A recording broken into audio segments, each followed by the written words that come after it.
Breaking news.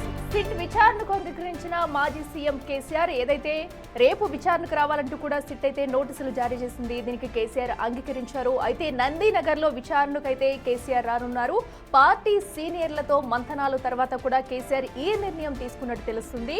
So మొదటగా కూడా ముందు నోటీసులు ఇచ్చినప్పుడు కూడా తన ఫామ్ హౌస్ కే వచ్చి విచారణ చేయాలంటూ కూడా కేసీఆర్ ఆదేశించారు. అయితే మరొకసారి నోటీసులు అందించడంతో కూడా ఏదైతే నందినగర్ లో ఉన్న నివాసానికే సిట్ వచ్చి విచారణ చేయడం కుదురుతుంది, నంది ఫామ్ హౌస్ కి రావడం కుదరదని చెప్పడంతో కూడా దానికి అంగీకరించారు కేసీఆర్. అయితే రేపు మధ్యాహ్నం 3 గంటలకు సిట్ అయితే పలు ఆధారాలు ముందు పెట్టి కేసీఆర్ ను విచారించనున్నారు.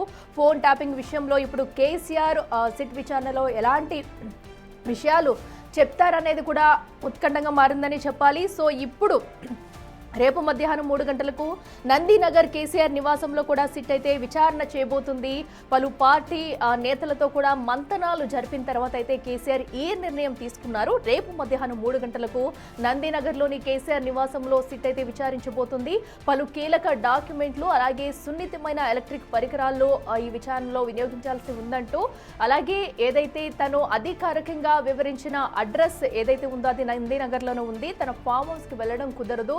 సో అందువల్ల కేవలం నందినగర్లోని విచారణ చేయగలమంటూ కూడా సిట్ నిన్న జారీ చేసిన నోటీసులో పేర్కొంది. సో ఆ ప్రకారమే కేసీఆర్ కూడా అంగీకరించారు. రేపైతే తన నివాసంలో విచారణకు అందుబాటులో ఉంటారని కూడా చెప్పారు. అయితే ఇప్పుడు రేపు 3 గంటలకైతే విచారణ ప్రారంభం కానుంది. విచారణలో ఎలాంటి ప్రశ్నలు వేయనున్నారు, కేసీఆర్ నుంచి ఎలాంటి సమాధానాలు వస్తాయి, సో రేపటితోనైనా ఈ కేసు ఒక కొలిక్కి వచ్చే అవకాశం ఉందా అనే దానిపై కూడా ఉత్కంఠ నెలకొందనే చెప్పాలి. ఇప్పటి వరకు సుమారుగా 700 మంది వరకు కూడా సాక్షులను అయితే సిట్ విచారించింది. సో ఈ నేపథ్యంలో వారందరూ చెప్పిన సమాధానాలు బట్టి రేపు కేసీఆర్ని అయితే విచారించే అవకాశం ఉంది.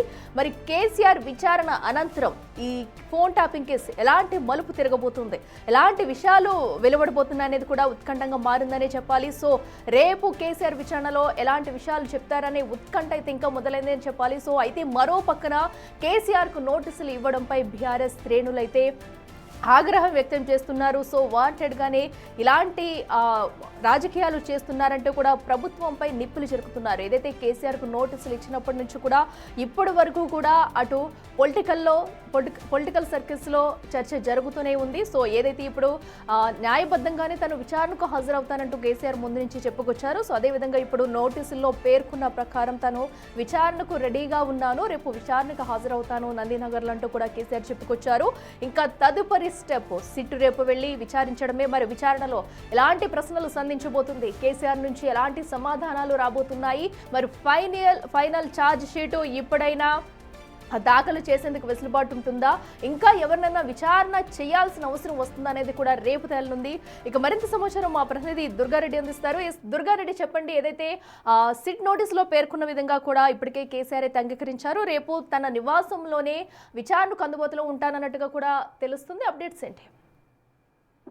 మాజీ ముఖ్యమంత్రి కె చంద్రశేఖరరావు మాత్రము ఈ రోజు 5-10 నిమిషాల క్రితమే మాత్రమే సిటీ అధికారులకు ఒక సమాచారాన్ని అందించారు. రేపు 3 గంటల నుంచి మేము అందుబాటులో ఉంటాం, నందినగర్ లో ఖచ్చితంగా హాజరవుతున్న కనుక మీరు అడిగిన ప్రశ్నలకు కావచ్చు, మీరు ఏ విషయం అయితే స్పందిస్తారో దానికి సమాధానం ఇస్తారని చెప్పి తను హాజరయ్యే విషయాన్ని మాత్రము వారి న్యాయవాదితో చర్చించిన తర్వాత అక్కడికి సమాచారం అందించినట్లయితే తెలుస్తుంది. దీంతో పాటు మనం చూస్తే అఖిల 2 రోజుల క్రితమే సిటీ అధికారులు ఒక నోటీస్ అందించారు. దాని తర్వాత కేసీఆర్ ఫామ్ హౌస్ కానీ లేకుంటే మిగతా ఎక్కడికైనా వస్తే నేను సహకరిస్తా, బీఆర్ఎస్ సంబంధించిన పార్టీ ముఖ్య నేతలతో 2 రోజుల నుంచి ఫామ్ హౌస్ లతో చర్చించుకొని న్యాయ నిపుణులతో మాజీ రామచంద్రరావు అడ్వకేట్ జనరల్ వారితో చర్చించిన నిర్ణయానికి వచ్చి ఆ నిర్ణయం ప్రకారంగా రేపు హాజరు కానున్నట్లయితే కొంత సమాచారం అయితే వెల్లడి చేశారు మాజీ ముఖ్యమంత్రి కె చంద్రశేఖరరావు. 3 రోజుల నుంచి కూడా మాజీ మంత్రి కేటీఆర్, ఆ తర్వాత హరీష్ రావు, కేసీఆర్ వీళ్ళంతా కూడా ఒక సమాలోచన జరిపారు, సమావేశమయ్యారు. జగదీష్ రెడ్డి తోటి కూడా నిన్న చాలాసేపు కూడా చర్చించారు. మరికొంతమందికి కూడా సిట్టింగ్ నోటీసులు అందించే అనివార్యం ఉంది, అవకాశం ఉందని కూడా తెలుస్తుంది. ఏదేమైనా సరే మాజీ ముఖ్యమంత్రి రాష్ట్ర చంద్రశేఖరరావు ఖచ్చితంగా ఆదివారం మధ్యాహ్నం 3 గంటలకు నందినగర్ నివాసంలో మీకు అందుబాటులో ఉంటారు, మీరు అక్కడికి రావచ్చు. వచ్చిన తర్వాత మీరు ఏదైతే 2020-24లో ఫోన్ ట్యాపింగ్ వ్యవహారానికి సంబంధించిన కేసు ఉందో దానికి సంబంధించింది వెల్లడించడానికి సిద్ధంగా ఉన్నట్టుగా కొంత సంకేతం అయితే ఇచ్చినట్టు తెలుస్తుంది. అలాగే దాంతో పాటు చూసినట్లయితే గతంలో కేటీఆర్, హరీష్ రావు కూడా ఇద్దరు హాజరై వచ్చారు ఫోన్ ట్యాపింగ్ వ్యవహారంలో. ఆ కేసీఆర్ కూడా హాజరు కాబోతున్నారు కనుక బీఆర్ఎస్ పార్టీలో కొంత ఉత్కంఠ నెలకొంది. నిజంగా ఏం జరగబోతుందని. అంటే దాదాపు నాకు బీఆర్ఎస్ సంబంధించిన బీఫామ్లు అందించే అవకాశం ఉంది. ఉప ఎన్నిక ఉంది, కొంత సమయం గడువు ఇవ్వాలంటే కూడా వాళ్ళు ఇవ్వలేని పరిస్థితి అని చెప్పి కూడా దాని న్యాయ నిపుణులతో చర్చించిన ఒక నిర్ణయానికి వచ్చినట్టు తెలుస్తుంది. ఆ రాష్ట్ర మాజీ ముఖ్యమంత్రి కె చంద్రశేఖర్ ఖచ్చితంగా ఆదివారం ఆ నందినగర్ లో 3 గంటలకు అందుబాటులోకి ఉంటాను కనుక ఆ విషయంలో మీరు రావచ్చు అని చెప్పారు. అక్కడికి పోలీసులు కావచ్చు, లేకుంటే ఆ భద్రత వాళ్ళకి సంబంధించిన వాళ్ళు కానీ ఆ నందినగర్ అక్కడికి వెళ్ళి నివాసంలో మాత్రం విచారించడానికి వాళ్ళకి కావాల్సిన అందుబాటులోకి తీసుకోవాల్సిన విషయాలు కావచ్చు, ట్రాఫిక్ నియంత్రణ కావచ్చు, వీటన్నిటిని కూడా క్లియర్ చేసుకునే పనిలో మాత్రము అక్కడ పోలీస్ శాఖ పడ్డట్టు తెలుస్తుంది. దాంతో పాటు ఎవరైతే హాజరు కాబోతున్నారంటే కేసీఆర్ ఎంబడి మాజీ మంత్రి కేటీఆర్, హరీష్ రావు, తర్వాత జగదీశ్వర్ రెడ్డి, తర్వాత ప్రశాంత్ రెడ్డి, కొంతమంది కాసేపటి క్రితం మాత్రము అక్కడికి ఆర్ఎస్ ప్రవీణ్ కుమార్ కూడా అక్కడికి వెళ్ళడం జరిగింది. ఆ రామచంద్రరావుతో మాట్లాడిన తర్వాత ఒక నిర్ణయానికి వచ్చినట్లయితే తెలుస్తుంది అలెక్య. ఎస్ దుర్గారెడ్డి, అయితే ఇప్పుడు నెక్స్ట్ స్టెప్ ఇంకా ఆ సీటు ఎలాంటి అడిగితేనే కేసీఆర్ని ఎలాంటి క్వశ్చన్స్ అడుగుతుందనే దానిపై కూడా ఉత్కంఠ నెలకొందని చెప్పాలి. అయితే రేపు నందినగర్ నివాసంలో కూడా కేసీఆర్ విచారణకు సిద్ధంగా ఉంటామంటూ ఇప్పటికే సిట్కి రిప్లై ఇచ్చారు. ఏదైతే ఇప్పటి వరకు నోటీసులు నందినగర్ నివాసంలో ఆయన ఇంటికి అంటించి వెళ్లడంపై కూడా కాసేపటి వరకు కొంత వాగ్వాదం అయితే జరిగిందనే చెప్పాలి. ఎందుకు నోటీసులు ఇంటికి అంటించి వెళ్లడం సరికాదంటూ కూడా ఇప్పటికే బీఆర్ఎస్ శ్రేణులు అయితే కొంచెం రాదంతం చేసిన ఘటనలు చోటు చేసుకున్నాయి. కేసీఆర్కి నోటీసులు ఇచ్చినప్పటి నుంచి కూడా ఎలక్షన్ వరకు టైం అడిగాము, మున్సిపల్ ఎలక్షన్ కౌంటింగ్ పూర్తయ్యే వరకు కూడా సమయం అడిగినా కూడా ఎందుకు ఇవ్వట్లేదు, ఎందుకు ఇంత తొందరపడుతుందంటూ కూడా నిన్నటి వరకు పలు వివాదాలు చెలరేగాయని చెప్పాలి. దీనిపై బీఆర్ఎస్ శ్రేణులంతా కూడా ఆగ్రహం వ్యక్తం చేశారు. అయితే మరొకసారి అటు కేసీఆర్ ఇచ్చిన నోటీసులకు సైతం సిట్ రిప్లై ఇస్తూ ఆదివారం మధ్యాహ్నం 3 గంటలకు తన నందినగర్లోని నివాసంలో అందుబాటులో ఉండాలంటూ నందినగర్ నివాసానికి సిట్ అధికారులు వెళ్లి నోటీసులు ఇంటికి అందించారు. ఎందుకంటే నివాసంలో ఎవరు అందుబాటులో లేరు, తన పిఏ కూడా అందుబాటులో లేకపోవడంతో ఇంటికి నోటీసులు అంటించైతే వెళ్లిపోయారు. సో దీంతో ఇప్పటి వరకు కేసీఆర్ దీనిపై ఎలా స్పందిస్తారా, అసలు రేపు కూడా విచారణకు వస్తారా లేదా అన్న ఉత్కంఠ అయితే నెలకొంది. అయితే కొంతమంది నేతలతో దీనిపై చర్చించిన అనంతరం కూడా రేపు నందినగర్ నివాసంలో కేసీఆర్ అయితే విచారణకు అందుబాటులో ఉంటామంటూ కూడా అంగీకారం తెలిపారు. సో దానికి సంబంధించి బ్రేకింగ్ కూడా చూస్తున్నాము. అయితే రేపు సిట్ ఎలాంటి విషయాలు రాబట్టబోతుందనేది ఇప్పుడు పెద్ద క్వశ్చన్ మార్క్గా మారిందనే చెప్పాలి. సో ఇప్పటి వరకు పలువురిని ప్రశ్నించిన సిట్ అధికారులు అసలు ఈ ఫోన్ ట్యాపింగ్ అంశం అనేది, సో ఇప్పటి వరకు ప్రశ్నించిన వారిలో ఒక పెద్ద ఆయన ఉన్నారు అనే అంశం కేసీఆర్ వరకు వచ్చింది. ఇప్పుడు కేసీఆర్ నుంచి ఎలాంటి సమాధానాలు రాబట్టబోతుంది, సో దీనందరికీ మెయిన్ పాత్ర ఎవరు, ఇంకా కేసీఆర్ నుంచి ఇంకెవరన్నా ఉన్నారా, లేదంటే కనుక ఇంకా ఎవరినైనా ప్రశ్నించే అవకాశాలు ఉన్నాయనేది కూడా రేపటితో తెరబడుతుందని చెప్పాలి. ఇక బ్యాక్ టు దుర్గారెడ్డి. మనం చూస్తున్నాం కదా, ఏదైతే ఇప్పుడు ప్రస్తుతం అయితే నందినగర్ నివాసానికి కేసీఆర్ చేరుకున్నారా, అలాగే రేపు సీట్ ఎలాంటి ప్రశ్నలు అడగబోతుందనేది కూడా ఉత్కంఠంగా మారిందని చెప్పాలి. మరి కేసీఆర్ను ప్రశ్నించేందుకు సిట్ ఎలా సిద్ధమవుతుంది? అంటే అలాగే ఇప్పటివరకు చూస్తే మాత్రము కేసీఆర్ మాజీ ముఖ్యమంత్రి ఎర్రబెల్లి ఫామ్ హౌస్ లోనే ఉన్నారు. 3 రోజుల నుంచి కూడా హరీష్ రావు, కేటీఆర్, ఆ తర్వాత కేసీఆర్, జగదీశ్వర్ రెడ్డి, వీళ్ళంతా కూడా వాళ్ళందరూ కూడా ఇప్పుడు సమావేశం అయిన తర్వాత నందినగర్కు రేపు ఉదయం 9 గంటల తర్వాత వెళ్ళే అవకాశాలు అయితే కనిపిస్తున్నాయి. నిజంగానే ఇప్పుడు సిటీ అధికారులు కోరిన నేపథ్యంలో మాత్రం వాళ్ళు 2 సార్లు నోటీసులు ఇచ్చారు కనుక ఒక నోటీస్ మాత్రమే ఆయన తిరస్కారకు గురై, అంటే దాదాపు ఆయన ఇచ్చిన వాటికి రిప్లైకి మాత్రము ఆ సిటీ అధికారులకు సమావేశానికి మాత్రం మేము ఆ సిటీ పరిధిలో మాత్రం విచారిస్తామనుకుంటున్నాం తప్ప బయటకు రాలేమని చెప్పారు. ఆ తర్వాత నందినగర్లకు రేపు ఆదివారం సాయంత్రం 3 గంటలకు మాత్రము ఆ కేసీఆర్ అక్కడికి రాబోతున్నట్లయితే కొంత సమాచారం జరుగుతుంది. ఆ తర్వాత కూడా మాజీ అడ్వకేట్ జనరల్ రామచంద్రరావు కూడా అక్కడికి వచ్చినాక న్యాయ నిపుణులతో కొంత ఆ చర్చా విషయాలు కావచ్చు, ఎలాంటి సమాలోచనలు చేశారు, ఏంటిది ఎలా వెళ్ళబోతున్నారు, ముందుకు ఒక నిర్ణయాత్మకంగా ముందుకు వెళ్ళడానికి రాష్ట్ర మాజీ ముఖ్యమంత్రి కొంత చంద్రశేఖరరావు కొంత నిర్ణయం తీసుకున్నట్టు తెలుస్తుంది. ఖచ్చితంగా రేపు మాత్రము సిటీ అధికారుల ముందు ఆ సాయంత్రం 3 గంటలకు హాజరవుతారని అంటున్నారు. ఇప్పటివరకు అయితే వాళ్ళు మాత్రం కోర్టుకు వెళ్ళి ఒక అడ్వకేట్ సంప్రదించి ఆ తర్వాత కూడా కోర్టు ఆర్డర్ తెచ్చుకునే అవకాశం అయితే ఉంది. అంటే పూర్తిగా సహకరిస్తారా లేకుంటే వస్తారా రారనేది కూడా సందిగ్ధం నెలకొంది. ఇటు బీఆర్ఎస్ పార్టీ వర్గాల్లో కావచ్చు, లేకుంటే పార్టీలో చేరికలు ఉన్నాయి, ఆ తర్వాత మున్సిపల్ ఎన్నికల్లో బీఫామ్ అందించే అవకాశం ఉంది కనుక కొంత గడువు కావాలని చెప్పి మాజీ ముఖ్యమంత్రి కె చంద్రశేఖరరావు కోరినా కానీ సిటీ అధికారులు అలాంటి విషయం కాకుండా ఒక రోజు గడువు ఇస్తామని చెప్పి తెల్లారి కూడా మరో నోటీసులు అందించడం జరిగింది. ఆ తర్వాత వాడికి రిప్లై కూడా వాళ్ళకు సంబంధించిన లాయర్లకు కావచ్చు, న్యాయ నిపుణులతో సంప్రదించిన తర్వాత ఒక నిర్ణయానికి అయితే రాబోతున్నట్టు తెలుస్తుంది. ఇక 2 రోజుల నుంచి కూడా హరీష్ రావు, కేటీఆర్, కేసీఆర్, తర్వాత జగదీశ్వర్ రెడ్డి కూడా ఫామ్ హౌస్ లోనే కొంత సమావేశము, చర్చ, ఒక నిర్ణయానికి అయితే వచ్చారు. దాదాపు 700 ఫోన్ ట్యాపింగ్ జరిగింది కనుక గతంలో అందులో మాత్రము లాయర్లు, అడ్వకేట్లు, మాజీ ఆ మంత్రులు, ఎమ్మెల్యేలు, ఎంపీలు, తర్వాత ఆ సాధారణ వ్యక్తులు, జర్నలిస్టులు చాలా మంది ఉన్నారు కనుక మరికొంతమందికి కూడా బీఆర్ఎస్ పార్టీకి సంబంధించిన వాళ్ళు కావచ్చు, ఇతర ప్రముఖులకు కావచ్చు, ఖచ్చితంగా కేసీఆర్ హాజరైన తర్వాత కూడా మరికొంతమందికి కూడా నోటీసులు ఇచ్చే అవకాశం అయితే కనిపిస్తుంది. Right Durga Reddy, thank you.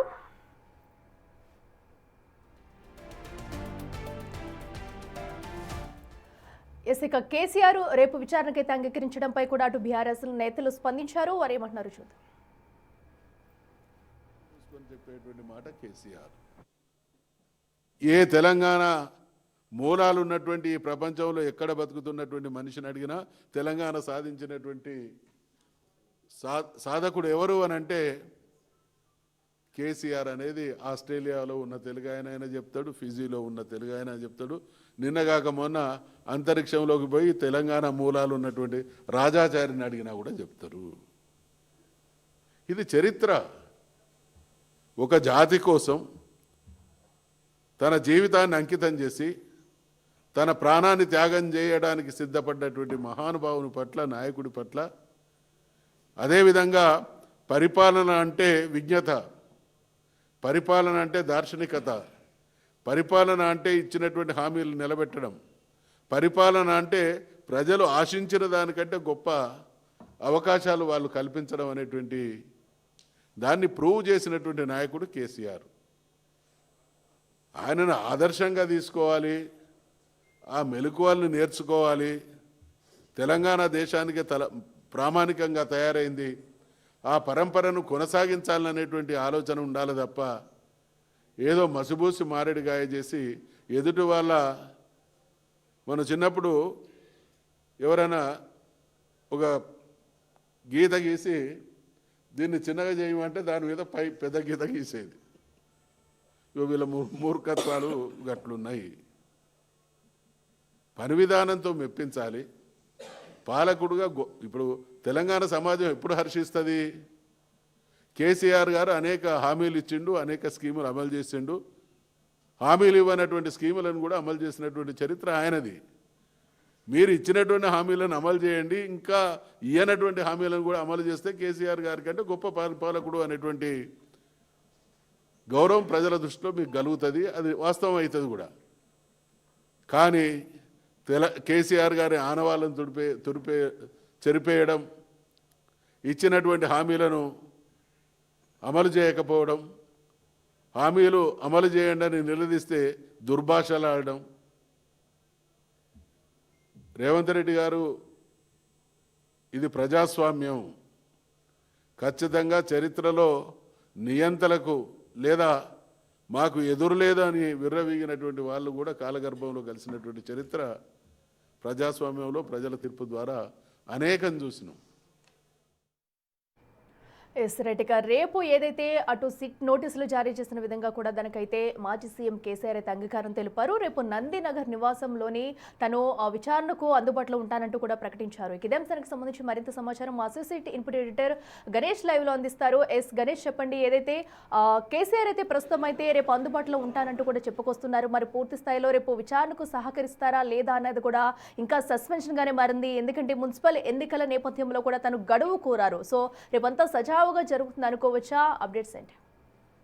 అంటే ఇందులో పూర్తి క్లారిటీ ఉంది. ఎందుకంటే రేపు ఆయన ఖచ్చితంగా హాజరవుతారు విచారణకి. ఇందుకు సంబంధించిన ఇప్పటికే న్యాయవాదులతో ఆయన ఎర్రవల్లిలో ఉన్న వ్యవసాయ క్షేత్రంలో ఇప్పటికే కేటీఆర్ కావచ్చు, లేకపోతే హరీష్ రావు కావచ్చు, ఇతర న్యాయవాదులు కావచ్చు, వీళ్ళందరితో కూడా ఆయన ఉదయం నుంచి కూడా సమావేశం ఏర్పాటు చేశారు. ఈరోజు మధ్యాహ్నం కొద్దిసేపటి క్రితమే ఆయన మిగతా ముఖ్య నేతలందరితో మాట్లాడారు. అంటే క్లియర్ కట్గా రేపు ఏదైతే సిట్ ఇచ్చిన విచారణకు సాక్షిగా ఆయన్ని పిలిచారో ఆ విచారణకు సంబంధించి ఆయన క్లియర్ కట్గా రేపు హాజరు కావడానికి ఆయన నందినగర్ నివాసంలోనే ఆయన హాజరవబోతున్నారనేది క్లియర్ కట్గా మనకి తెలుస్తుంది. ఇందులో ఎటువంటిది లేదు.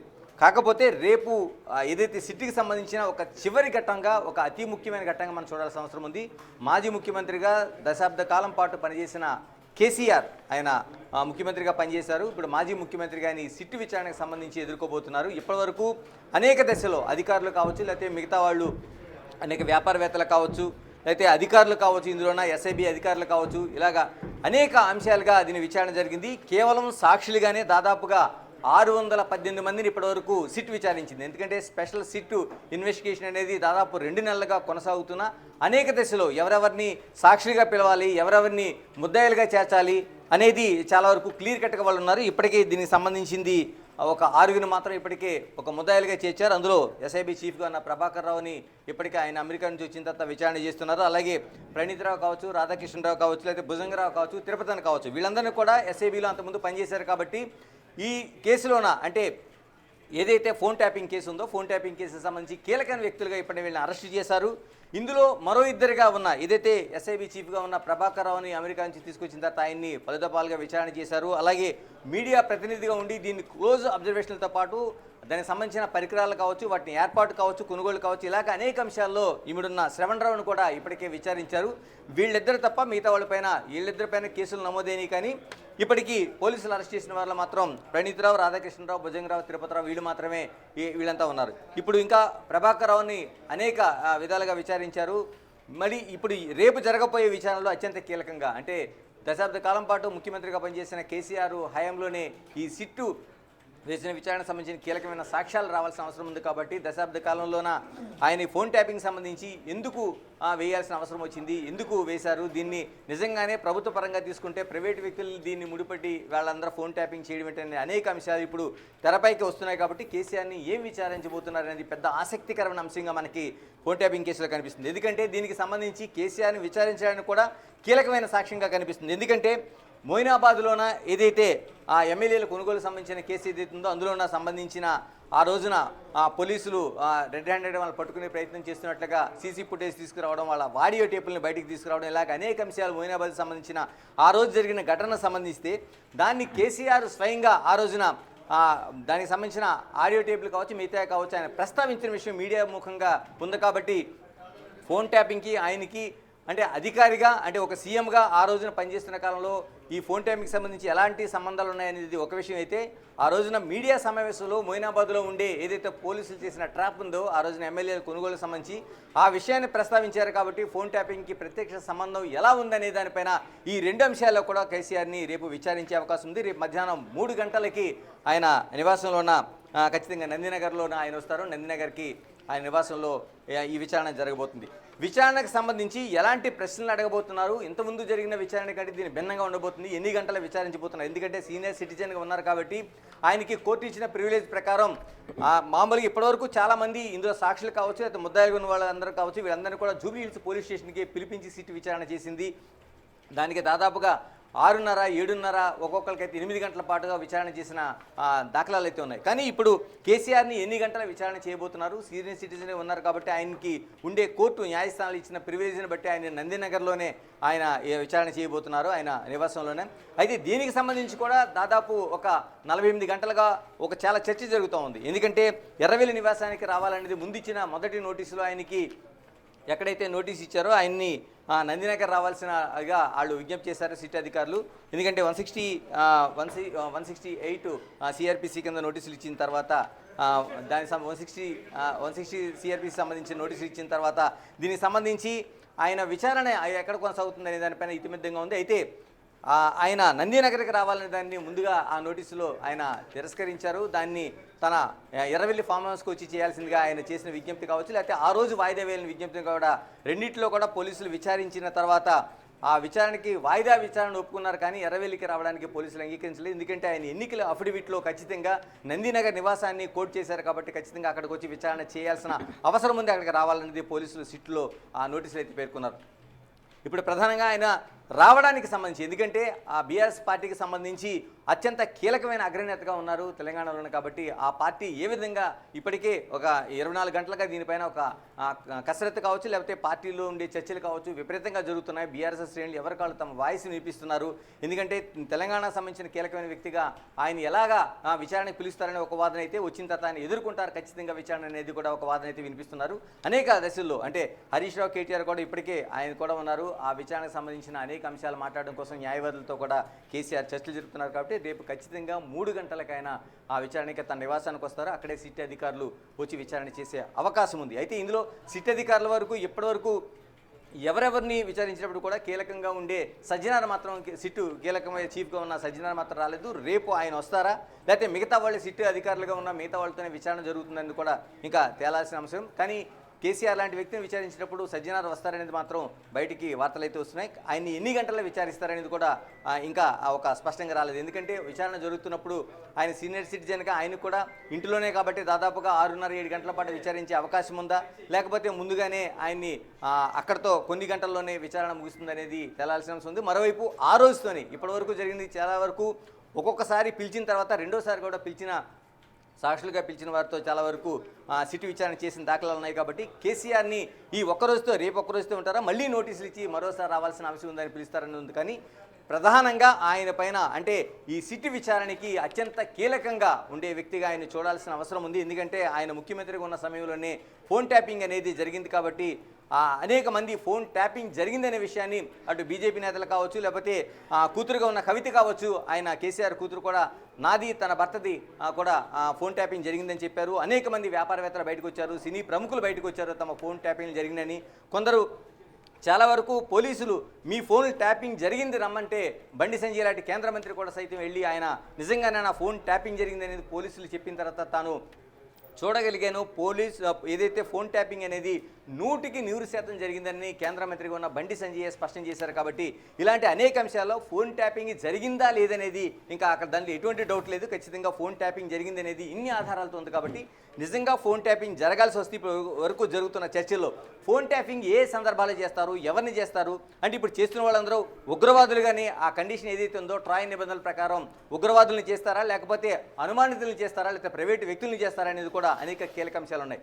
ఇంకొకటి కీలక అంశంగా మనం రేపు కేసీఆర్కి అడిగే ప్రశ్నలో ఉండబోతుంది అనుకోవడానికి ఒక కీలకంగా కనిపిస్తుంది. ఎందుకంటే ఇప్పటివరకు బీఆర్ఎస్ పార్టీకి ఎవరైతే డొనేషన్లు ఇచ్చారో ఆ పార్టీ పోషించడానికి అటువంటి వ్యక్తులందరి ఫోన్లు కూడా సిట్టు ఏదైతే విచారణ చేసిన సందర్భంలో ముద్దాయిలుగా ఉన్న అటు రాధాకృష్ణరావు కావచ్చు, భుజంగరావు కావచ్చు, తిరుపతి అన్న కావచ్చు, ఇటువంటి వాళ్ళందరి దగ్గర కూడా ప్రణీత్రావు కావచ్చు, వీళ్ళందరి దగ్గర కూడా ఆ లిస్ట్ అనేది వాళ్ళకి కనిపించింది. కాబట్టి ఎవరైతే బీఆర్ఎస్కి ఎవరైతే వాళ్ళు ఆ చందాలు ఇచ్చారో వీళ్ళందరితో కూడా ఎందుకు ఉండాల్సిన అవసరం వచ్చింది అంటే నిజంగానే చందాలు ఇవ్వకముందే వాళ్ళ ఫోన్ నెంబర్లు సేకరించి సిట్ నుంచి ఏమైనా వాళ్ళు ఏదైనా ఈ ఫోన్ ట్యాపింగ్కి సంబంధించిన విషయాలు ఏమైనా సేకరించి వాళ్ళ దగ్గర నుంచి డొనేషన్స్ వసూలు చేశారా, లేకపోతే వీళ్ళందరూ ఎందుకు ఉన్నారనేది కూడా ఇప్పటివరకు అతిపెద్ద ప్రశ్నగా మనకి $1 మిలియన్ ప్రశ్నగా మనకు కనిపిస్తుంది. కాబట్టి ఆ ప్రశ్నలన్నిటికీ రేపు చిక్కుముడి వీడే అవకాశం అయితే మనకి స్పష్టంగా కనిపిస్తుంది. మరోవైపు కేసీఆర్ సంబంధించింది కీలకంగా అంటే రాష్ట్ర డీజీపీ కంటే అత్యున్నత స్థానంలో ఉన్న సీఎం కాబట్టి సీఎంకి తెలియకుండా ఈ ఫోన్ ట్యాపింగ్ జరిగి ఉంటుందనేది ఇప్పటివరకు ప్రధానంగా జరుగుతున్న చర్చ. కానీ చాలా వరకు కింది స్థాయి మంత్రులు కావచ్చు, లేకపోతే కేటీఆర్ కావచ్చు, హరీష్ రావు కావచ్చు, తమ పరిధి కాదు ఇది, రాష్ట్ర డీజీపీ కావచ్చు, లేకపోతే ఇంటెలిజెన్స్ చీఫ్ కావచ్చు, ఇలాంటి ఎస్ఐబి చీఫ్లు ఆ స్థాయిలో జరిగేది కాబట్టి తమకు ఎలాంటి సంబంధం లేదని వాళ్ళు చెప్తున్నా ఇప్పుడు సీఎంగా అంటే కీలకమైన రాష్ట్రంలో అతి ముఖ్యమైన వ్యక్తుల్లో సీఎం ఒకరే ముందు వరుసలో ఉంటారు. కాబట్టి ఆయన మాజీ ముఖ్యమంత్రిగా ఉన్న కేసీఆర్ని విచారిస్తున్న దాంట్లో ఆయన ఎలాంటి సమాధానాలు చెప్పబోతున్నారు, అంతకంటే ఆయనకి ఎలాంటి ప్రశ్నలు సిట్ సంధించబోతుంది అనేది కూడా ఒక కీలకమైన మనకు ఆసక్తికరమైన అంశంగా మనకు కనిపిస్తోంది. Right Ganesh, thank you. So రేపు ఫోన్ ట్యాపింగ్ కేసుకు సంబంధించి కూడా రేపు కీలక పరిణామం చోటు చేసుకోబోతుందని చెప్పాలి. అయితే మాజీ సీఎం కేసీఆర్ను రేపు మధ్యాహ్నం 3 గంటలకు నందినగర్లోని తన నివాసంలో విచారించనున్నారు సిట్ అధికారులు. అయితే కేసీఆర్ను ఎలాంటి ప్రశ్నలు సంధించనున్నారు, కేసీఆర్ నుంచి ఎలాంటి సమాధానాలు వస్తాయనేది కూడా ఉత్కంఠంగా మారిందని చెప్పాలి. సో రేపటి వరకు వేచి చూస్తే కనుక ఈ ఫోన్ ట్యాపింగ్ కేసుకి రేపటితో తెర పడుతుందా లేదా అనేది కూడా వేచి చూడాలి.